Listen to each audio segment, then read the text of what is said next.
Commerce corner Kannada videos ನೋಡಲು subscribe ಮಾಡಿ ಹಾಗೂ ಬೆಲ್ ಐಕಾನ್ ಸ್ವಾಗತ. ಇದು ನಿಮ್ಮ ಚಾನಲ್ ಕಾಮರ್ಸ್ ಕಾರ್ನರ್ ಕನ್ನಡ. ನಾವೀಗಾಗಲೇ ಕೋರಿಲೇಷನ್ ಏನಂತ ತಿಳ್ಕೊಂಡ್ವಿ. ಮೆಥಡ್ಸ್ ಆಫ್ ಡಿಟರ್ಮೈನಿಂಗ್ ಕೋರಿಲೇಷನ್ ಅಲ್ಲಿ ಸ್ಕ್ಯಾಟರ್ ಡಯಾಗ್ರಾಮ್ ಕುರಿತು ನೋಡಿದ್ವಿ. ಅಲ್ಲಿ ಒಂದು ಲಿಮಿಟೇಷನ್ ಇತ್ತು. It fails to measures the extent of relationship between the two variables ಅಂತಂದರೆ ಅದು ಕೇವಲ ಡೈರೆಕ್ಷನ್ನ ಮಾತ್ರ ಹೇಳ್ತಿತ್ತು. ಪಾಸಿಟಿವ್ ಕೋರಿಲೇಷನ್ನ ನೆಗೆಟಿವ್ ಕೋರಿಲೇಷನ್ ಅನ್ನುವಂಥದ್ದನ್ನು ಗ್ರಾಫ್ನಲ್ಲಿ ನಮಗೆ ಹಿಂಗೆ ಹೇಳ್ತಾ ಇತ್ತು.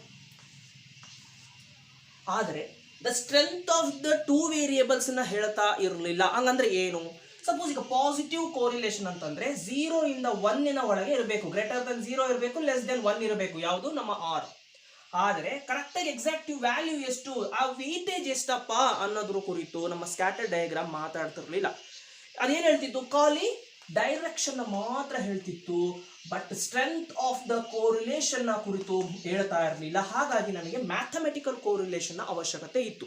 ಲಿಮಿಟೇಷನ್ ನೆನಪಿರಲಿ. ಓಕೆ, ನಂತರ ಮ್ಯಾಥಮೆಟಿಕಲ್ ಕೋರಿಲೇಷನ್ ಅಲ್ಲಿ ಮೊದಲನೇ ಫಾರ್ಮುಲಾ ಯಾವುದು ಅಂತ ಹೇಳಿದ್ರೆ that is Karl Pearson coefficient of correlation. Karl Pearson coefficient of correlation. ಇದನ್ನ product movement coefficient of correlation ಅಂತಾನೂ ಕರಿತೀವಿ. Okay, product movement coefficient of correlation ಅಂತಾನೂ ಕರಿತೀವಿ. KP ಸರ್ ಅಂತ ಇವ್ರನ್ನ ಶಾರ್ಟ್ ಫಾರ್ಮ್ ಆಗಿ ನಾವು ಕಲಿಯೋಣ. ಕಲಿಬೇಕಾದ್ರೆ ಎಂಜಾಯ್ ಮಾಡಿ ಕಲಿಬೇಕು. ಓಕೆ, ಅದಕ್ಕೋಸ್ಕರ KP ಸರ್ ಇವರೊಂದು ಫಾರ್ಮುಲಾವನ್ನು ಕೊಟ್ಟರು. ಏನು ಕೊಟ್ಟರು ನಮ್ಮ sir? Correlation is always represented by R. Okay, then equals covariance between x and y. Why covariance between x and y? Correlation ನಾವು ಬೈವೇರಿಯೇಟ್ ಡೇಟಾದಲ್ಲಿ ಮಾತ್ರ, ಮಿನಿಮಮ್ ಬೈವೇರಿಯೇಟ್ ಡೇಟಾ ಇರಲೇಬೇಕು. ಯೂನಿವೇರಿಯೇಟ್ ಡೇಟಾದಲ್ಲಿ ರಿಲೇಶನ್ಶಿಪ್ ಕಂಡುಹಿಡಿಯಲಿಕ್ಕಾಗತ್ತಾ? That means covariance between the variables divided by standard deviation of x into standard deviation of y. ಇದೇ ಫಾರ್ಮುಲಾವನ್ನು definition ಆಗಿ ಹೇಳ್ತಾರೆ.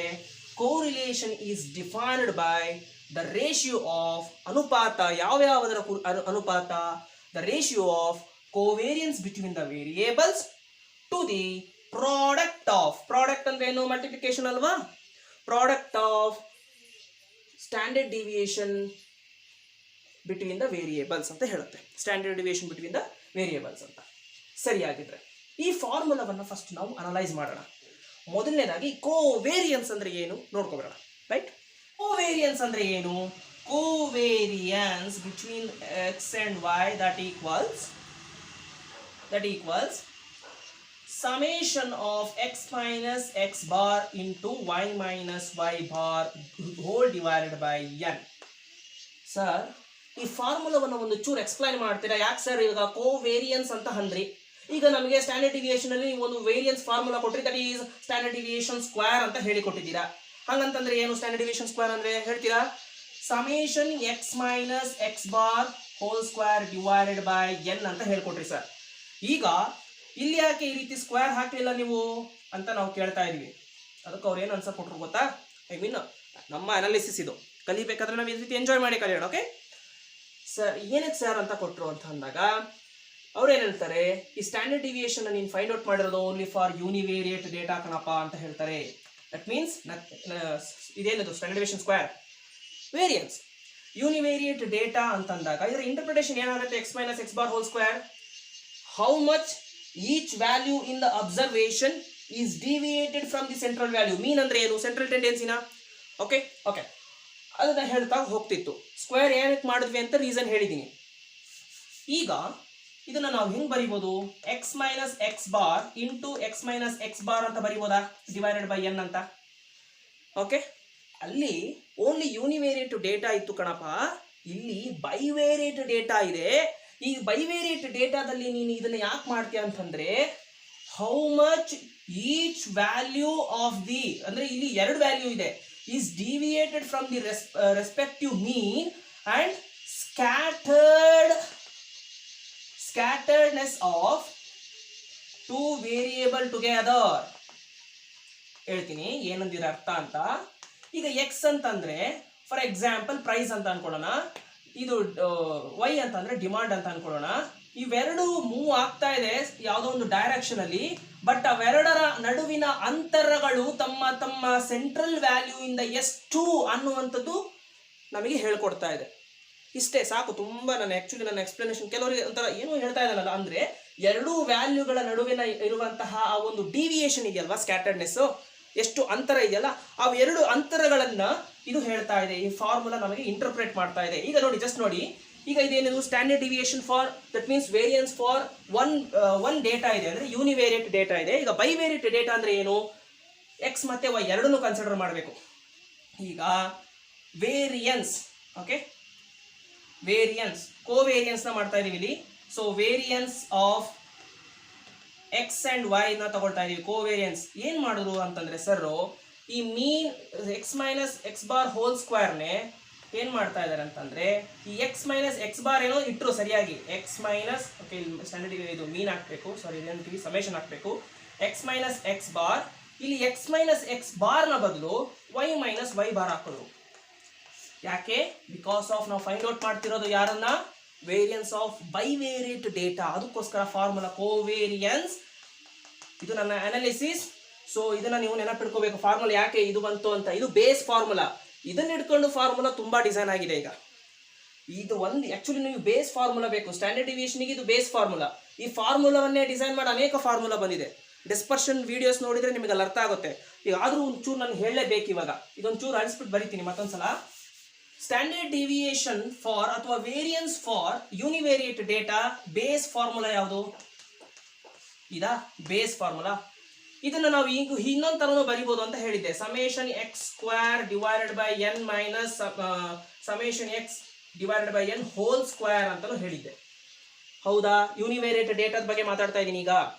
Then summation x divided by n nothing but ಮೀನಾ. ಸೊ ಇದು ಒಂದು ಫಾರ್ಮುಲಾ ಆಗಿದೆಯಾ.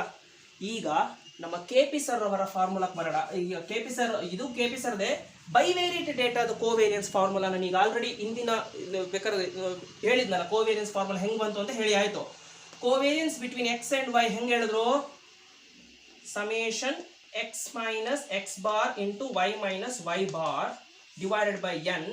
ಈ ಒಂದು ಫಾರ್ಮುಲಾನ ಈ ಫಾರ್ಮ್ಯಾಟಿಗೆ ಕನ್ವರ್ಟ್ ಮಾಡೋಣ. ಈ ಫಾರ್ಮ್ಯಾಟಿಗೆ ಕನ್ವರ್ಟ್ ಮಾಡಿದ್ರೆ ಅದು ಒಂದು ಫಾರ್ಮುಲಾನೇ. ಇದು ಬೇಸ್ ಫಾರ್ಮುಲಾ. ಈ ಬೇಸ್ ಫಾರ್ಮುಲಾನೇ ಇಟ್ಕೊಂಡು ಅನೇಕ ಫಾರ್ಮುಲಾಸ್ಗಳು ನಮ್ಮ ಕೈ ಕೊಟ್ಟಿದ್ದಾರೆ ಕೆಪಿ ಸರ್. ಈಗ ಅನಾಲಿಸಿಸ್ ನೋಡಿ, ಫಾರ್ಮುಲಾ ಬಾಯ್ ಹೊಡಿತೀವಿ, ಕಲಿತೀವಿ, ನೋಹೋ, ಅರ್ಥಪೂರ್ಣವಾಗಿ ಕಲಿಬೇಕು. X minus x bar into y minus y ಬಾರ್ನ ಈಗ ನಾನು ಏನು ಮಾಡ್ತೀನಿ ಅಂತಂದ್ರೆ, ಈ ಸಮೇಷನ್ ಎಕ್ಸ್ ಸ್ಕ್ವೇರ್ ಇದೆಯಲ್ಲ, ಈ ರೂಪಕ್ಕೆ ಇದನ್ನ ಪರಿವರ್ತನೆ ಮಾಡೋಣ. ಇಲ್ಲಿ ಸಮೇಷನ್ ಎಕ್ಸ್ ಸ್ಕ್ವೇರ್ ಅಂತಂದ್ರೆ ಏನು? ಸಮೇಷನ್ ಎಕ್ಸ್ ಇಂಟು ಎಕ್ಸ್ ಅಲ್ವಾ. ಹಾಗೇನೆ ಇಲ್ಲಿ ಯಾಕೆ ಒಂದೇ ವೇರಿಯಬಲ್ ಇತ್ತು, ಓನ್ಲಿ ಒನ್ ವೇರಿಯಬಲ್ ಇತ್ತು, ಇಲ್ಲಿ ನಮಗೆ ಏನೇನಿದೆ, 2 ವೇರಿಯಬಲ್ ಇದೆ. That means is equal to summation x into y. X x ಇದೆ, ಇಲ್ಲಿ 2 ವೇರಿಯಬಲ್ ಇದೆ, ಹಾಗಾಗಿ ಎಕ್ಸ್ ವೈ ಬರಿತೀನಿ. Divided by n minus observe ಮಾಡಿ. ಈಗ ಇಲ್ಲಿ ಎಕ್ಸ್ ಬಾರ್ ಹೋಲ್ ಸ್ಕ್ವೇರ್ ಇದೆ. ಎಕ್ಸ್ ಬಾರ್ ಹೋಲ್ ಸ್ಕ್ವೇರ್ ಅಂದ್ರೆ ಏನು? X into x. ಹೌದಾ? X into x. ಇಲ್ಲೇನಾಗುತ್ತೆ? ಎಕ್ಸ್ ಬಾರ್ ವೈ ಬಾರ್ ಅಷ್ಟೇ. ಇದು ನಮ್ಮ ಒಂದು ಫಾರ್ಮುಲಾ. ಇದು ನಮ್ಮ ಮೇನ್ ಆಗಿ ಹೇಗೆ ಬಂತು ಅಂತ ಹೇಳ್ಕೊಟ್ಟೆ.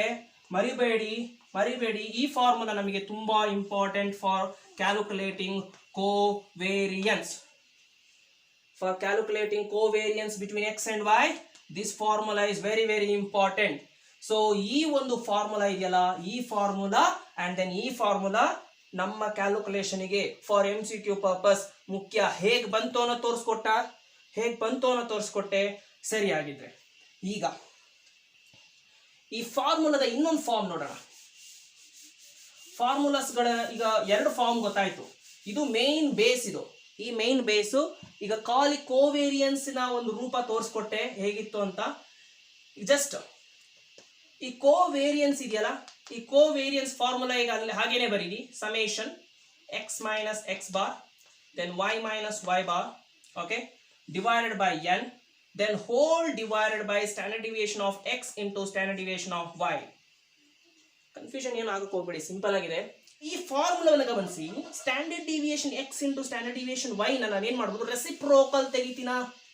ಇದನ್ನ ಹೆಂಗು ಬರಿತೀವಲ್ವಾ, ಇಂಟು 1 ಡಿವೈಡೆಡ್ ಬೈ ಕೆಳಗಡೆ 1 ಇದೆಯಲ್ವಾ, ರೆಸಿಪ್ರೋಕಲ್ ತೆಗೆದಾಗ ಏನಾಗುತ್ತೆ? ಉಲ್ಟಾ ಅಲ್ವೇನ್ರಿ? Standard deviation x into standard deviation Y.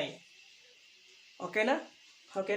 ಈಗ ಇದನ್ನು ಮಲ್ಟಿಪ್ಲೈ ಮಾಡಿ ಫಾರ್ಮ್ ನೋಡಿ ಹೇಗೆ ಕ್ರಿಯೇಟ್ ಆಗುತ್ತೆ ಅಂತಂದರೆ, standard deviation x minus x bar then y minus y bar into 1 divided by n into standard deviation x into standard deviation y. ಇದು ಒಂದು formula design ಆಯ್ತಾ. ಹೀಗೆ ಕೆಲವೊಂದು ಟೆಕ್ಸ್ಟ್ ಬುಕ್ ನಲ್ಲಿ ಈ x minus x bar ಅನ್ನ ಹೆಂಗೆ ಬರಿತೀವಿ ಅಂತಂದ್ರೆ, dx is equal to x minus x bar. dx ಅಂದ್ರೆ d ಅಂದ್ರೆ ಏನು, deviation of x is equal to x minus x bar ಅಂತ ಇದೆ. then dy is equal to y minus y bar. ಈಗ x minus x bar ಜಾಗದಲ್ಲಿ ನಾವೇನ್ ಮಾಡೋಣ, dx ಹಾಕೊಳ್ಳೋಣ. y minus y bar ಜಾಗದಲ್ಲಿ ಏನ್ ಮಾಡೋಣ, dy ಹಾಕೊಳ್ಳೋಣ. ಈಗ ಇದು ಒಂದು ಫಾರ್ಮ್ ಕ್ರಿಯೇಟ್ ಆಯ್ತಾ. ನೀವೆಲ್ಲಾದ್ರೂ ಇದುವರೆಗೂ ಟೆಸ್ಟ್ ಬರ್ದವ್ರು ಈ ತರ ಫಾರ್ಮಲ್ಲಿ ಯಾವ್ದಾರ ಫಾರ್ಮುಲಾ ಇತ್ತಾ ನಿಮಗೆ? ಸೊ ಇದೆಲ್ಲಿಲ್ಲ, ಕೋರಿಲೇಷನ್ ಕಾರ್ಪಿಯಸ್ ಸರ್, ಇದು ಬೇಸ್ ಫಾರ್ಮುಲಾ. ಈ ಬೇಸ್ ಫಾರ್ಮುಲಾದಿಂದ ಈ ಫಾರ್ಮುಲಾ ಎಲ್ಲ ಡಿಸೈನ್ ಆಗಿ ಹೋಗಿದೆ. ಅರ್ಥ ಆಯ್ತು? ಓಕೆ. ಆಗಿದ್ರೆ ಇದರ ಮೇಲೆ ಕೆಲವೊಂದು MCQs ಇದೆ. ಒಂದು ಕ್ವಶನ್ ನಾನು ತೋರಿಸ್ತೀನಿ. ಸೊ ನಾನು ಆಲ್ಮೋಸ್ಟ್ ಸ್ಟ್ಯಾಟಿಸ್ಟಿಕ್ಸಿಗೆ ICAI ಅವರ ಮೆಟೀರಿಯಲ್ನ ಯೂಸ್ ಮಾಡ್ತೀನಿ, ತುಂಬ ಚೆನ್ನಾಗಿದೆ. And then NCERT statistics PU stats books ಬರುತ್ತೆ, ಅದನ್ನು ಯೂಸ್ ಮಾಡ್ತೀನಿ. ನಮಗೆ ಬೇಸಿಕ್ ಎಷ್ಟು ನಾಲೆಡ್ಜ್ ಬೇಕು ಅಷ್ಟು ಕವರ್ ಮಾಡಿ ಕೊಡುತ್ತೆ. ನಾನು ತುಂಬ ದೊಡ್ಡ ಪ್ರೊಫೆಸರ್ ಯಾವುದು ದೊಡ್ಡ ಬುಕ್ಸನ್ನು ನಾನು ಓದಿಲ್ಲ, ಇದೇ ಬುಕ್ಸನ್ನು ಓದಿರೋದು. ಅಲ್ಲಿ ಕೆಲವೊಂದು ಏನು ನಾಲೆಡ್ಜ್ ತಗೊಳ್ತಾ ಇದ್ದೀನಿ ನಿಮ್ಮೊಂದಿಗೆ ಶೇರ್ ಮಾಡ್ತಿದ್ದೀನಿ. ಈಗ ಒಂದು MCQ ನೋಡೋಣ. ಓಕೆ, ಇಲ್ಲಿ ಕ್ವಶನ್ ನೋಡೋಣ. If for 2 variable x and y, 2 variable ಇದೆಯಂತೆ, ಅದು x ಆ್ಯಂಡ್ y ಆಗಿದೆ. The variance of x and variance of y, covariance ಬಂದು 40, ವೇರಿಯನ್ಸ್ ಆಫ್ x ಬಂದು 60, ವೇರಿಯನ್ಸ್ ಆಫ್ y ಬಂದು 256 ರೆಸ್ಪೆಕ್ಟಿವ್ಲಿ ಅಂತ ಅದರ ಅರ್ಥ. Okay, what is the value of the correlation coefficient ಅಂತಂದರೆ R ಕಂಡಿಡಿರಿ. ಇಲ್ಲಿ ಏನಾದರೂ ಕಾರ್ಪಿಯಸರ್ ಅಂತ ಕೇಳಿದಾರಾ ಅಥವಾ ಸ್ಪೇರ್ಮನ್ ರ್ಯಾಂಕ್ ಕೋರಿಲೇಷನ್ ಅಂತ ಹೇಳಿದಾರಾ? ಇನ್ನೂ ನಾವು ಕಲ್ತಿಲ್ಲ, ಮುಂದೆ ಕಲಿಯೋಣ. ಈಗ ಆಲ್ರೆಡಿ ನೀವು ಕಲ್ತು ಇರೋರು ಕೂಡ ವಿಡಿಯೋ ನೋಡ್ತಿರ್ಬೋದು. ಆದರೆ ಅಲ್ಲಿ ನಮಗೆ ವೇರಿಯೇಬಲ್ಸ್ನ ನೋಡಿದ್ರೆ ಗೊತ್ತಾಗುತ್ತೆ, ಎಸ್ ಇದು KP ಸರ್ ಫಾರ್ಮುಲಾದಿಂದ ಬಂದಂತಹ ಕ್ವಶನ್. ಅದಕ್ಕೆ ಫಾರ್ಮುಲಾವನ್ನು ಅನಲೈಸ್ ಮಾಡಿ ಕಲ್ತ್ಕೋಬೇಕು. ಬಾಹೆಟ್ ಹೊಡ್ಕೊಂಡು ಕಲ್ತ್ಕೊಂಡು ನಾವಲ್ಲಿ NET ಕಂಪ್ಯೂಟರ್ ಮುಂದೆ ಕೂತ್ಕೊಳ್ಳುವಾಗ ಎಷ್ಟೋ ಸಬ್ಜೆಕ್ಟ್ನ ಓದಿರ್ತೀವಿ, ಎಷ್ಟೋ ಸಬ್ಜೆಕ್ಟ್ಗಳ ಫಾರ್ಮುಲಾ ನಮ್ಮ ಬ್ರೈನಲ್ಲಿ ಇರಬೇಕು. ಇದಕ್ಕಿದೆ ಅಂತ ಹೆಂಗೆ ನೆನಪಾಗುತ್ತೆ? ಮಸ್ಟ್ ಆ್ಯಂಡ್ ಶುಡ್ ಅನಲೈಸ್ ಮಾಡಿ ಕಲ್ತ್ಕೋಬೇಕು. ಓಕೆ, ಆದಷ್ಟು ಅದರ ಅರ್ಥ ಏನು ಅಂತ ತಿಳ್ಕೊಳ್ಬೇಕು. ಅದೇ NETಯಲ್ಲಿ ನಾವು ಓದುವಂಥ ವಿಶೇಷತೆ. Option A 0.01, option B 0.625, option C 0.4, option D 0.5 ಅಂತ ಇದೆ. ಸರಿಯಾಗಿದ್ರೆ ನೋಡೋಣ, ಇದಕ್ಕೆ ಆನ್ಸರ್ ಮಾಡೋಣ. ಇರುವಂಥ ಪ್ರಾಬ್ಲಮ್ನಲ್ಲಿ ಏನೇನು ಕೊಟ್ಟಿದ್ದಾರೆ ಅನ್ನೋದನ್ನು ನಾನು ಬರ್ಕೊಂಡಿದ್ದೀಯಾ ಅಂತ ನಂಬ್ತೀನಿ. ಓಕೆ, ಈಗ ನಮಗೆ ಫಾರ್ಮುಲಾದಲ್ಲಿ covariance of x and y divided by standard deviation x into standard deviation y ಅಂತ ಇದೆ. ಬಟ್ ನಮಗೆ ಪ್ರಾಬ್ಲಮ್ನಲ್ಲಿ ವೇರಿಯನ್ಸ್ ಅಂತ ಕೊಟ್ಟಿದ್ದಾನೆ. ವೇರಿಯನ್ಸ್ ಅಂದರೆ ಏನು? Standard deviation square. ಈಗ ನಮಗೆ ಸ್ಟ್ಯಾಂಡರ್ಡ್ ಡಿವಿಯೇಷನ್ ಕಂಡುಹಿಡಿಯಬೇಕಂದ್ರೆ ಸ್ಕ್ವೇರ್ ರೂಟ್ ತಗೊಳ್ಬೇಕು. Square root of 16 is equal to 4, square root of 256 is equal to 16. ಈಗ ಪ್ರಾಬ್ಲಮ್ನಲ್ಲಿ coefficient of karl pearson coefficient of correlation ಕಂಡುಹಿಡಿಯಿರಿ ಅಂತ ಹೇಳಿದ್ರಾ? ಇಲ್ಲ, ನಮಗೆ ಖಾಲಿ ವೇರಿಯೇಬಲ್ನ ಕೊಟ್ಟಿದ್ರು, ಫೈಂಡ್ ಔಟ್ ಮಾಡಿದ್ವಿ. ಇದು KP ಸರ್ ಫಾರ್ಮುಲಾದಿಂದ ಸಾಲ್ವ್ ಮಾಡಬೇಕಾಗಿರುವಂಥ ಪ್ರಾಬ್ಲಮ್ ಅಂತ. ಅದು ಯಾವಾಗ ಗೊತ್ತಾಗುತ್ತೆ? ನೀವು ಫಾರ್ಮುಲಾವನ್ನು, ಇದು ಬೇಸ್ ಫಾರ್ಮುಲಾ, ಯಾಕೆ ಹೀಗೆ ಕೊಟ್ಟರು ಅನ್ನೋದನ್ನು ನಾನು ಎಕ್ಸ್ಪ್ಲೈನ್ ಮಾಡಿದೆ. ಓಕೆ, ಅದನ್ನು ಅರ್ಥಪೂರ್ಣವಾಗಿ ಕಲಿತು ಇದರ ಮೇಲೆ ಡಿಫ್ರೆಂಟ್ ಫಾರ್ಮ್ಸ್ ಬರ್ತವೆ, ಅದನ್ನು ಕೂಡ ನಾವು ನೆನಪಿಟ್ಕೊಂಡಾಗ ಅದ್ರ ಮೇಲೆ ನಮಗೆ ಕ್ವಶನ್ಸ್ ಕೇಳಿದ್ರೆ ಸಾಲ್ವ್ ಮಾಡಲಿಕ್ಕೆ ಈಸಿ ಆಗ್ತದೆ. ಓಕೆ, ಏನಿಲ್ಲ, ಪ್ರಾಕ್ಟೀಸ್ ಮಾಡ್ತಾ ಹೋಗ್ಬೇಕಷ್ಟೇ. ನಮ್ಮ ಈ ಪ್ರಾಕ್ಟಿಕಲ್ ಸಬ್ಜೆಕ್ಟ್ ಇರೋದೇ ಹಾಗೆ. ಓಕೆ, ಈಗ ಬನ್ನಿ ನಾವು ಸಬ್ಸ್ಟಿಟ್ಯೂಟ್ ಮಾಡ್ತಾ ಹೋಗೋಣ. Covariance between X and Y is equal to 40 ಅಂತ ಇದೆ, divided by 4 into 16. Simple. 40 divided by 16 64. Okay, 16 64. ಈಗ 8 5 40, 8 8 64, 5 ಡಿವೈಡೆಡ್ ಬೈ 8. ಈಗ 8 ಇದು ಹೆಂಗೆ ಬರಿತೀವಿ? ಈಗ ಇಲ್ಲಿ 0 ಹಾಕೊಳ್ಬೇಕು ಅಂದರೆ 0 ಪಾಯಿಂಟ್ ಬರ್ಕೊಳ್ತೀವಿ ಅಲ್ವಾ? ಈಗ ನಮ್ಮ ಆಪ್ಷನ್ ನಾವು ಯೋಚನೆ ಮಾಡಿ, ಆಪ್ಷನ್ ಅದಕ್ಕೆ ಇಲ್ಲಿ ಬರ್ಕೊಂಡಿರೋದು 8 6 48. ಈಗ 0.6 ಅಂತ ಇದೆಯಲ್ವಾ, ಮತ್ತೆ ಯಾಕೆ ಫರ್ದರ್ ಸ್ಟೆಪ್ಪಿಗೆ ಹೋಗ್ತೀರಾ? ಹೋಗ್ಬಿಡಿ. Simple, b is the answer ಅಂದಿದ ತಕ್ಷಣನೇ 2 ಮಾರ್ಕ್ಸ್ ನಿಮಗೆ ಬಂತು. ಸಪೋಸ್ ಇಲ್ಲಿ 0.6 ಅಂತ ಹೇಳಿ ಇನ್ನೇನಾದ್ರೂ ಇತ್ತು ಅಂತ ಅಂದಾಗ ಮಾತ್ರ ನೀವು ಫರ್ದರ್ ಸ್ಟೆಪ್ಪಿಗೆ ಹೋಗ್ಬೇಕಾಗತ್ತೆ. ಓಕೆ, ಈಗ ಆನ್ಸರ್ ಬಂದು 0.625. ಆನ್ಸರ್ ಏನೋ ಸಿಕ್ತು. ಇದು ಏನು ಹೇಳುತ್ತೆ? NET ಎಕ್ಸಾಮಲ್ಲಿ ನಮಗೆ ಏನಾದರೂ ಜಾಸ್ತಿ ಪ್ರಾಬ್ಲಮ್ ಕೊಡ್ತಾರೆ, ಅನಲೈಸ್ ಮಾಡುವಕ್ಕೆ ಎಷ್ಟೋ ಸ್ಟೇಟ್ಮೆಂಟ್ಸ್ಗಳನ್ನ ಕೊಡ್ತಾನೆ. ಹಾಗಾಗಿ ಇದು ಏನು ಹೇಳುತ್ತೆ, what it is communicating us ಅನ್ನೋದನ್ನ ನೋಡ್ಕೋಬೇಕು. ನಮಗೆ ಇದು ಏನು ಹೇಳ್ತಾ ಇದೆ? The relationship between the two variable is positive. ಯಾಕೆ ಪಾಸಿಟಿವ್ ಅಂತ ಹೆಂಗೆ ಕಂಡಿಡಿದ್ವಿ? ಇಲ್ಲಿ ಪ್ಲಸ್ ಇದೆಯಾ, ಪ್ಲಸ್ ಇದೆಯಾ, ಪ್ಲಸ್ ಅದು ಏನು ಸೈನ್ ಇಲ್ಲ ಅಂದರೆ ಪ್ಲಸ್ ಇದೆ ಅಂತ ಅರ್ಥ, ಮೈನಸ್ ಇತ್ತು ಅಂದರೆ ನೆಗೆಟಿವ್ ಅಂತ ಅರ್ಥ. So the relationship between the two variable is positive. Positive ಅಂತಂದ್ರೆ ಏನು? ಡೈರೆಕ್ಷನ್ಸ್ ಹೆಂಗ್ ಬರುತ್ತೆ? Same direction. ಈ ಒಂದು ವಿಷಯವನ್ನ ನಮ್ಮ ಸ್ಕ್ಯಾಟರ್ ಡಯಾಗ್ರಾಮ್ ಹೇಳ್ತಾ ಇತ್ತು. ಸ್ಕ್ಯಾಟರ್ ಡಯಾಗ್ರಾಮ್ ಅಲ್ಲಿ ನಮಗೆ ಖಾಲಿ ಡೈರೆಕ್ಷನ್ಸ್ ನ ಮಾತ್ರ ಹೇಳ್ತಾ ಇತ್ತು, ಆದರೆ ಅದರ ಸ್ಟ್ರೆಂತ್ ಆಫ್ ದಿ ಕೋರಿಲೇಷನ್ ಹೇಳ್ತಾ ಇತ್ತಾ?